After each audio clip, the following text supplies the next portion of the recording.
नमो बुद्धाय मित्रों, जनपद कल्याणी की आध्यात्मिक यात्रा के बारे में चर्चा करेंगे। जब नंद के प्रत्यावर्तन की सभी आशाएं विफल हो गईं, तो शनैः शनैः जनपद कल्याणी इस दुख से उबरने लगी।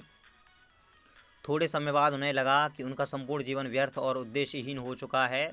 सो उन्होंने संघ में शरण लेने का विचार बनाया। प्रजापति के निर्देशन में उन्होंने सांसारिक जीवन का परित्याग कर दिया और संघ में शरण ले ली।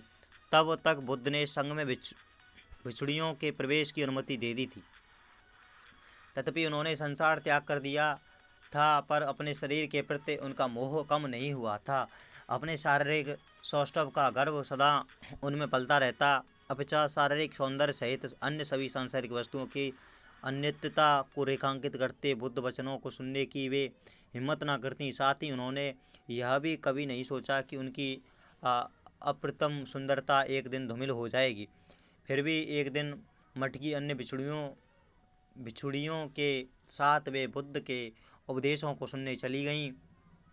बुद्ध ने उनका मन पढ़ लिया था, अतः उन्होंने एक अति लावण्यमयी आकृति का निर्माण किया, जो उनके सम्मुख उस दिन प्रवचन के समय चंबर ढुलाती रहीं।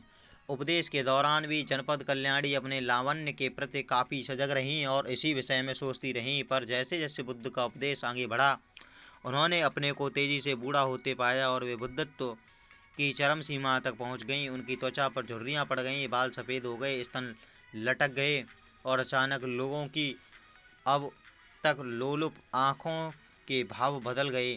फिर उन्होंने स्वयं को मृत देखा और देखा कि उनका शरीर मात्र एक मलपिंड है। इस दृश्य ने उन्हें आध्यात्मिक रूप से उन्नत किया और वो एक सौतपन्न बन गईं। बाद में बुद्ध के काया विच्छिन्न शुद्ध शरीर के क्षरण की प्रक्रिया पर प्रवचन को सुनकर उन्होंने अहर्त पद प्राप्त किया था।